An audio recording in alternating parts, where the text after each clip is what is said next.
ಇಷ್ಟು ಕತೆ ಹೇಳಿಬಿಟ್ಟಲ್ಲ. ಇದು ನಮ್ಮಲ್ಲಿ ಸಾಮಾನ್ಯವಾಗಿ ನಾನು ಮೇಷ್ಟ್ರಿಗೆ ಹೇಳ್ತಾ ಇರ್ತೀನಿ ಹೇಳುವಾಗ, ಕ್ಲಾಸ್ ಪಾಠ ಹೇಗೆ ಮಾಡಬೇಕು ಅಂತ.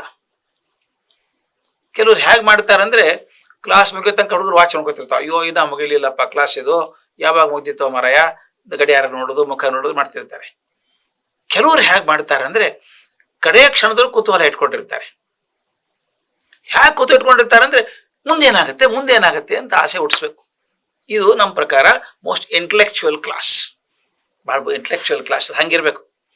ಈ ತಾವು ನೋಡಿದ್ದೀರಿ ಸೀರಿಯಲ್ಗಳು ಬರ್ತವೆ, ಅವು ಮುಗಿಯಲ್ಲ, ಸಾಮಾನ್ಯವಾಗಿ ಮುಗಿಯಲ್ಲ, ಎಷ್ಟೋ ವರ್ಷ ನಡೀತಾ ಇರ್ತಾವೆ. ಹಾಗೆ ಇಷ್ಟಾದ್ರೂ ಕೂಡ ಆ ಪ್ರತಿಯೊಂದು ಹಂತ ಆಗುವಾಗ, ಒಂದು ಯೂನಿಟ್ ಆಗುವಾಗ, ಒಂದು ದಿವಸದ ಕಾರ್ಯಕ್ರಮ ಆಗುವಾಗ ಅರ್ಧ ತಾಸಿಂದ ಇರ್ತದೆ ಪ್ರೋಗ್ರಾಮ್. ಅದು ಮುಗಿಯುವಾಗ ಒಂದು ಏನು ಮಾಡ್ಬಿಡ್ತಾರೆ, ಹೊಡಿಬೇಕು ಅಂತ ಕೈ ಎತ್ತಾನವನು ನಿಲ್ಲಿಸ್ಬಿಡ್ತಾರೆ.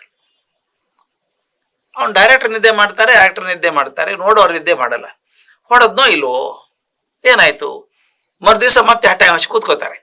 ಹೇಗೆ ಕುತೂಹಲ ಸೃಷ್ಟಿ ಮಾಡ್ತಾರೆ ನೋಡಿ. ಆ ಕುತೂಹಲ ಸೃಷ್ಟಿ ಮಾಡೋದಕ್ಕೆ ಸೀರಿಯಲ್ ನಡ್ಕೊಂಡು ಹೋಗ್ತಾರೆ ಅಷ್ಟು ವರ್ಷ. ಅದು ಇಲ್ಲದೆ ಹೋದ್ರೆ ಅಯ್ಯೋ ಬೋರ್ ಆಯ್ತು ಬಿಡ್ರಿ ಅಂತಾರೆ. ವಿಶ್ವಾಮಿತ್ರರು ಎಷ್ಟು ಅದ್ಭುತ ಶಿಕ್ಷಕರು ಅಂತಂದ್ರೆ ಕಥೆಯಲ್ಲಿ ನಿಲ್ಸ್ಬಿಟ್ರು 30 ಸರ್ಗದಲ್ಲಿ ಏನ್ ಮಾಡಿದ್ರು, 35 ಸರ್ಗದಲ್ಲಿ ಹೀಗಾಯ್ತು, ಗಂಗಾ ನದಿ ಎಲ್ಲಾ ಕಡೆ ತಿರುಗಾಡ ಬದಲು ಎಲ್ಲರನ್ನು ಪಾವನ ಮಾಡಿದ್ಲು ಅಂತ ನಿಲ್ಸ್ಬಿಟ್ರು. ಹಾಗಾದ್ರೆ ಭೂಮಿಗೆ ಹೆಂಗ್ ಬಂದ್ಲು, ರಾಮನ ಕುತೂಹಲ ಹುಟ್ಟಲ್ವಾ, ಹಾಗೆ ಕುತೂಹಲ ಹುಟ್ಟು ಹಾಗೆ ಮಾಡ್ಬೇಕು. ನಾನು ಟೀಚರ್ಸ್ ಹೇಳೋದು ಅದೇನೆ, ಹೇಗೆ ಮಾಡ್ಬೇಕು, ಕ್ಲಾಸ್ ಮುಗಿಯೋ ಹೊತ್ತಿಗೆ ಒಂದು ವಿಷಯ ಇಡಬೇಕು. ಮುಂದೇನಾಗುತ್ತೆ ಸರ್ ಹುಡುಗರು ಕೇಳಬೇಕು. ಹಾಗೆ ಕೇಳಿದ್ರೆ ನಿಮ್ ಕ್ಲಾಸ್ ಯಶಸ್ಸಾದಾಗೆ. ಅದನ್ನ ಮುಂದಿನ ಕ್ಲಾಸಲ್ಲಿ ಹೇಳ್ತೀನಿ. ಒಬ್ಬ ಸೀರಿಯಲ್ ಡೈರೆಕ್ಟರ್ ಅಷ್ಟು ಕುತೂಹಲ ಉಳಿಸಿ ಹೋಗ್ಬೇಕಾದ್ರೆ ಒಬ್ಬ ಸೃಜನಶೀಲ ಅಧ್ಯಾಪಕ ಹೇಗೆ ಇಟ್ಕೋಬೇಕು ಹೇಳಿ, ಅದನ್ನ ಹಾಗೆ ಇಟ್ಕೋಬೇಕು. ವಿಶ್ವಾಮಿತ್ರರು ಅಂತ ಶಿಕ್ಷಕರು ತಂದಿಟ್ಬಿಟ್ರೆ ಕರೆಕ್ಟ್ ಆಗಲಿ.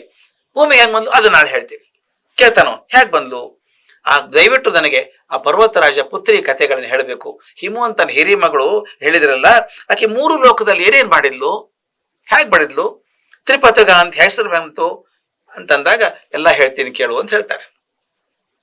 ಇಲ್ಲಿ ಒಂದು ಬಹಳ ತಮಾಷೆ ಘಟನೆ ಇದೆ. ಅಕ್ಕ ಗಂಗೆ, ತಂಗಿ ಉಮೆ ಈಶ್ವರನ ಮದುವೆ ಆಗಿದ್ದಾಳೆ. ಈಶ್ವರ್ ಜೊತೆಗೆ 10 ವರ್ಷವಾಗಿದ್ರು. ಒಂದು 100 ವರ್ಷ ಸಂತೋಷವಾಗಿದ್ದರಂತೆ. 100 ವರ್ಷ ಕಳೆದೋಯ್ತು. ಸಂಭ್ರಮದ ಸಂತೋಷದಲ್ಲಿದ್ದಾರೆ ಶಿವ ಪಾರ್ವತಿಯರು, ಶಿವ ಮತ್ತು ಉಮೆ. ಆದ್ರೆ ಮಕ್ಕಳಾಗಿಲ್ಲ. ಜಗತ್ತು ಕಾಯ್ತಾ ಇತ್ತು ದೇವತೆಗಳು, ನಮ್ಮ ದೇವತೆಗಳಿಗೊಬ್ಬ ನಾಯಕ, ಸೇನಾ ನಾಯಕ ಬೇಕಾಗಿದೆ, ದಯವಿಟ್ಟು ಈಶ್ವರ ಒಂದು ಮಗು ಕೊಡಪ್ಪ ನಮಗೆ ಅಂತ ಕೇಳ್ತಿದ್ರು. ಅದಾಗಿರ್ಲಿಲ್ಲ. ಆದ್ರೆ ಒಂದು ಹೆದರಿಕೆ ಏನಿತ್ತು ಅಂದ್ರೆ, ಶಿವನಿಂದ ಬರುವಂತ ತೇಜಸ್ ಏನಿದೆಯೋ ಅದನ್ನ ಯಾರು ಸಹಿಸ್ಕೋತಾರೆ. ಶಿವ ತನ್ನ ತೇಜಸ್ಸನ್ನು ಕೊಟ್ಟು ಬಿಟ್ರೆ ಶಿವಂತೆ ಹಿಡ್ಕೊಳ್ಳೋ ಶಕ್ತಿ ಯಾರಿಗಿದೆ, ಏನ್ ಮಾಡೋದು ಹೇಳಿದ್ರಂತೆ.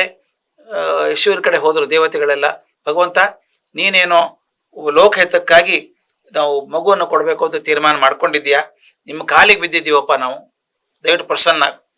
ನಿನ್ನ ತೇಜಸ್ಸನ್ನು ಧರಿಸೋದಕ್ಕೆ ಪ್ರಪಂಚದಲ್ಲಿ ಯಾರ ಕಡೆಯಿಂದಾನೂ ಸಾಧ್ಯ ಇಲ್ಲ, ಆದ್ರಿಂದ ತಪಶ್ಚರಣೆಗೆ ಆಗು ನೀನು ಅಂತಾರೆ. ಹಾಗಾದ್ರೆ ಅಡ್ಡಿಲ್ಲ, ನಿನ್ನ ದೇಹದಲ್ಲಿ ಇಟ್ಕೋ ತೇಜಸ್ಸು ಅಂತ ಹೇಳ್ತಾರೆ. ಶಿವ ಹೇಳ್ತಾನೆ, ಹೌದಪ್ಪ ಮಾಡ್ತೀನಿ, ಆದ್ರೆ ಈಗಾಗಲೇ ಒಂದು ಅಂಶ ತೇಜಸ್ಸನ್ನ ಬಿಟ್ಟಿದ್ದೇನೆ ನಾನೀಗ, ಅದನ್ನ ಹಿಡ್ಕೊಳ್ಳೋರು ಯಾರು, ನಾನು ಪೂರ್ತಿ ತೇಜಸ್ ಕೊಡೋ ಸಾಧ್ಯವೇ ಇಲ್ಲ. ನನ್ನ ತೇಜಸ್ಸಿನ ಒಂದು ಅಂಶ, ತೇಜೋಂಶ ಅಂತ ಕರೀತಾರೆ, ಒಂದು ಅಂಶವನ್ನು ಬಿಟ್ಟಿದ್ದೇನೆ ಈಗಾಗಲೇ, ಅದನ್ನ ಹೆಂಗ್ ಹಿಡ್ಕೋತೀರಿ ಈಗ ಅದನ್ನ. ಅವ್ರು ಹೇಳ್ತಾರೆ, ದೇವತೆಗಳು ಇದನ್ನ ಹಿಡ್ಕೊಳ್ಳೋಕೆ ಯಾರ ಕಡೆ ಸಾಧ್ಯ ಇಲ್ಲ, ಪೃಥ್ವಿ ಹಿಡ್ಕೊಳ್ಳುತ್ತೆ, ಭೂಮಿ ಹಿಡ್ಕೊಳ್ಳುತ್ತೆ, ಆಯ್ತಾ ಆಗ್ಲಿ ಅಂದ್ಬಿಡ್ತಾನೆ. ತಕ್ಷಣ ಆ ಶಿವನಿಂದ ಜಾರಿದಂತಹ ಸ್ಖಲಿತವಾದಂತಹ ಒಂದು ಅಂಶ, ತೇಜೋಂಶ ಇತ್ತಲ್ಲ, ಅದು ಭೂಮಿ ಮೇಲೆ ಬಿತ್ತು ತಕ್ಷಣ ಆ ಪೃಥ್ವಿ ನಡಗೋಕ್ ಶುರು ಆಯ್ತು. ಹಿಡ್ಕೊಳಕ್ ಸಾಧ್ಯ ಇಲ್ಲ ನನ್ನ ಕಡೆಯಿಂದ ಅಂತ ಹೇಳ್ಬಿಡ್ತು. ಆ ದೇವತೆಗಳು ಹೇಳ್ತಾರೆ ಅಗ್ನಿಗೆ, ನೋಡು ಅಗ್ನಿ ವಾಯು ಇಬ್ರು ಸೇರ್ಕೊಂಡು ಹೋಗಿ ಹಿಡ್ಕೊಳ್ರಪ್ಪ, ಪೃಥ್ವಿಗೆ ಸಹಾಯ ಮಾಡಿ, ಪೃಥ್ವಿ ಸುಟ್ಟೋಗುತ್ತೆ ಇಲ್ದೆ ಹೋದ್ರೆ ಅಂತ ಹೇಳಿ. ಅಗ್ನಿ ಏನ್ ಮಾಡ್ತಾನೆ, ಆ ತೇಜೋಂಶವನ್ನು ಸ್ವೀಕಾರ ಮಾಡ್ತಾನೆ. ಹೆಂಗಿದೆ ನೋಡಿ, ಚೆನ್ನಾಗಿದೆ. ಅಗ್ನಿ ತಗೊಂಡ ತಕ್ಷಣ ಒಂದು ತೇಜೋ ಭಾಗ ಬೆಳ್ಳಗಾಗ್ಬಿಡ್ತಂತೆ ಪರ್ವತ. ಈಗ ನಮ್ಮ ಹಿಮಾಲಯ ಪರ್ವತ ನೋಡಲ್ವಾ, ಹಾಗೆ ಹಿಮಾಲಯ ಪರ್ವತ ಆದದ್ದು ಹಾಗೆ. ಬೆಂಕಿಯೊಳಗೆ ಈಶ್ವರನ ಒಂದು ತೇಜೋ ಅಂಶ ಸೇರ್ಕೊಂಡ ತಕ್ಷಣ ಪರ್ವತ ಎಲ್ಲ ಬೆಳ್ಳಗಾಗ್ಬಿಡ್ತು. ಅದು ಪಕ್ಕದಲ್ಲಿ ಒಂದು ವನ ಆಯ್ತಂತೆ, ದರ್ಭೆ ವನ. ಅದು ಕಲ್ಪನೆ ಚೆನ್ನಾಗಿದೆ ನೋಡಿಪ್ಪ. ಆ ತೇಜೋಂಶ ಬಿದ್ದ ತಕ್ಷಣ ಅಗ್ನಿ ಹಿಡ್ಕೊಂಡಿದ್ದಾನ, ತಳ್ಕೊಂಡಿದ್ದಾನೆ ಹೇಗೋ ಮಾಡಿ, ಆ ಇಡೀ ಬೆಟ್ಟ ಎಲ್ಲ ಬೆಳ್ಳಗಾಗ್ಬಿಡ್ತು, ಹಿಮ ಪರ್ವತ ಆಗ್ಬಿಡ್ತು. ಅದ್ರ ಪಕ್ಕದಲ್ಲಿ ಒಂದು ವನ ಸೃಷ್ಟಿ ಆಯ್ತು.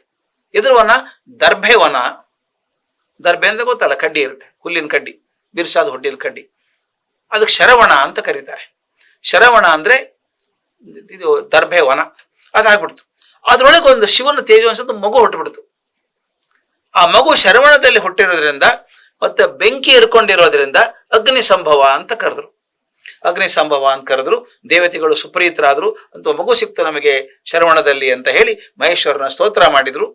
ಆದ್ರೆ ಇದರಿಂದ ಉಮೆ ಕೋಪ ಬಂದ್ಬಿಡ್ತು ಪಾರ್ವತಿಗೆ. ತನ್ನಿಂದ ಮಗು ಆಗ್ಬೇಕಾಗಿತ್ತಲ್ಲ, ತನ್ನಿಂದ ಮಗು ಆಗ್ಲಾರ್ದೇನೆ ತೇಜೋಂಶ ಹೋಗಿ ಭೂಮಿಗೆ ಬಿದ್ದ್ಬಿಡ್ತಲ್ಲ, ಅಲ್ಲಿ ಮಗ ಹುಟ್ಟಿದ್ನಲ್ಲ ಒಬ್ಬನ ಅಂತ ಹೇಳಿ ಕೋಪ ಬಂದು ಆಕೆ ತಕ್ಷಣ ದೇವತೆಗಳು ತಾನೇ ಮಾಡಿದ್ದಿದೆಲ್ಲ ಉಪದ್ವ್ಯಾಪ, ತೇಜಸ್ ಭೂಮಿ ಮೇಲೆ ಹಾಕು ಅಂತ ಹೇಳಿದ್ರಿಂದ ಆಕೆ ಕೋಪದಿಂದ ದೇವತೆಗಳಿಗೆ ಶಾಪ ಕೊಟ್ಲು. ಏನ್ ಕೊಟ್ಲು? ನಿಮ್ ಯಾರಿಗೂ ನಿಮ್ ಹೆಂಡಂದ್ರಿಂದ ಮಕ್ಕಳಾಗಬಾರ್ದು ಹೋಗ್ರಿ ಅಂತ ಶಾಪ ಕೊಟ್ಬಿಟ್ಲು. ಒಳ್ಳೆ ಫಜೀತಿ ಇದು, ಯಾರಿಗೂ ಮಕ್ಕಳಾಗೋಂಗಿಲ್ಲ ಅಂತ ಶಾಪ ಕೊಟ್ಬಿಟ್ಲು. ಮುಂದಿಂದ ನಿಮ್ ಪತ್ನಿಯರಲ್ಲ ಬಂಜಿಯರಾಗಲಿ ಅಂತ ಶಾಪ ಕೊಟ್ಲು.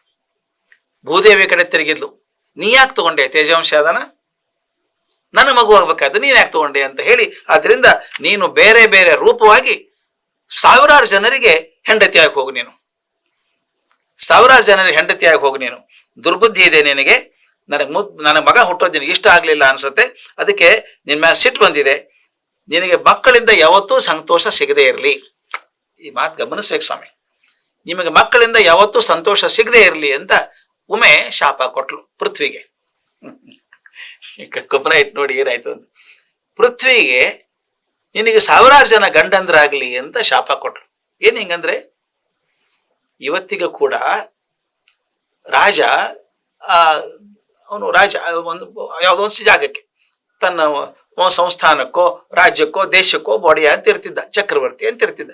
ರಾಜರು, ಸಾಮಂತ ರಾಜರು, ಚಕ್ರವರ್ತಿ ಹೀಗಿರ್ತಿದ್ರಲ್ಲ. ಅವರೆಲ್ಲ ರಾಜರು ಏನಂತಿದ್ರು, ಅವರಿಗೆ ಭೂವಲ್ಲಭ, ಭೂರಮಣ ಅಂತ ಕರೆಯೋರು. ಅಂದ್ರೆ ಆ ಭೂ ಪ್ರದೇಶಕ್ಕೆ ಅವನು ಒಡೆಯ, ರಮಣ ಗಂಡ ಅಲ್ವಾ.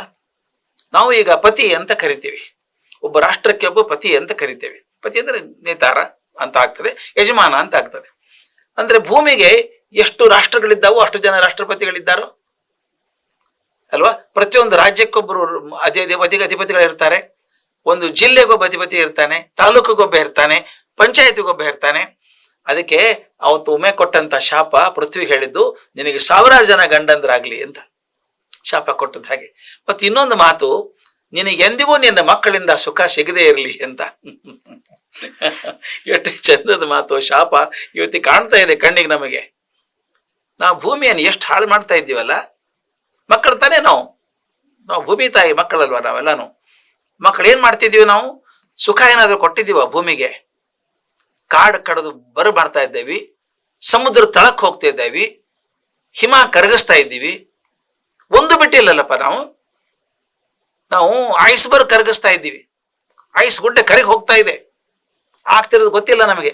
ನೆಲ ಅಗಿತಾ ಇದ್ದೀವಿ. ಎಷ್ಟು ಬೋರ್ವೆಲ್ ತೆಗೆದಿದ್ದೀವಿ ಸ್ವಾಮಿ ನಾವು, ಎಷ್ಟು ಎಣ್ಣೆಗೋಸ್ಕರ ಬೋರ್ವೆಲ್ ತೆಗೆದಿದ್ದೀವಿ. ಪ್ರತಿ ಕ್ಷಣ ಖನಿಜಕ್ಕೋಸ್ಕರ ಭೂಮಿಯನ್ನು ಅಗದು ತೆಗಿತಾ ಇದ್ದೀವಿ. ಎಷ್ಟೊಂದು ತಾಯಿಗೆ ನೋವು ಕೊಟ್ಟಿಲ್ವಾ ನಾವು? ಅದಕ್ಕೆ ಅನ್ಸುತ್ತೆ ಉಮೆ ಶಾಪ ಸರಿಯಾಗಿ ಆಗಿದೆ. ನಿನಗೆ ಸಾವಿರಾರು ಜನ ಗಂಡಂದ್ರಾಗ್ಲಿ, ನಿನ್ನ ಮಕ್ಕಳಿಂದ ಸುಖ ಸಿಗದೆ ಹೋಗ್ಲಿ ಅಂತ ಆ ಶಾಪ ಕೊಟ್ಟದ್ದು. ಬಹಳ ಬೇಜಾರಾಯ್ತು, ದೇವತೆಗಳ ದುಃಖ ಆಯ್ತಂತೆ. ಪರಮೇಶ್ವರ ಹೇಳಿದ, ನಾನು ಏನ್ ಮಾಡ್ಲಪ್ಪ, ಇದಾದ ಪ್ರಸಂಗ, ಉಮೆ ಕೊಟ್ಟ ಶಾಪಕ್ಕೆ ನಾನೇನು ಮಾಡೋದಿಲ್ಲ ಅಂತ ಹೇಳಿ ತಿರ್ಕೊಂಡು ಉತ್ತರ ಪಾರ್ಶ್ವದಲ್ಲಿ ಹೋಗಿ ಪಾರ್ವತಿ ಜೊತೆಗೆ ತಪಸ್ ಮಾಡಕ್ ಹೋಗ್ಬಿಟ್ಟ. ರಾಮ ಲಕ್ಷ್ಮಣ ಕೇಳ್ರಪ್ಪ ಕಥೆ, ಇದು ಹಿಂಗಾದದ್ದು ಹೇಗಾಯ್ತು? ಇದನ್ನ ಕಥೆ ಹೇಳಿದೆ ನಿಮಗೆ. ಹುಟ್ಟಿದ ಮಗು ಆ ಶರವಣದಲ್ಲಿ ಹುಟ್ಟಿದಂತಹ ಮಗು, ಪಾರ್ವತಿ ಕೋಪ ಬಂತು, ಪೃಥ್ವಿಗೆ ಶಾಪ ಬಂತು. ಇದೆಲ್ಲ ಆದಂತಹ ಕಥೆಯಪ್ಪ, ಇದೆಲ್ಲ ಕೇಳ್ರಿ. ಇನ್ ಮುಂದೆ ನಿಮ್ಮ ಗಂಗೆ ಕಥೆಯನ್ನು ಹೇಳ್ತೀನಿ. ಎಷ್ಟು ಚಂದ ನೋಡಿ. ಇನ್ ಮುಂದೆ ಗಂಗೆ ಏನ್ ಮಾಡಿದ್ಲು? ಗಂಗೆ ದೊಡ್ಡವಳು, ಉಮೆ ಸಣ್ಣವಳು. ಇನ್ನ ತಂಗಿ ಮಾಡಿದ್ದನ್ನು ಹೇಳಿದೆ, ತಂಗಿ ಶಾಪ ಕೊಟ್ಟದನ್ನ ಹೇಳಿದೆ. ಇನ್ನು ಅಕ್ಕ ಏನ್ ಮಾಡಿದ್ಲು ಅದನ್ನ ಹೇಳ್ಬೇಕು ನಿಮಗೆ, ಮುಂದೆ ಹೇಳ್ತೀನಿ ಅನ್ನೋಲ್ಲಿ 36ನೇ ಸರ್ಗ ಮುಗಿತದೆ.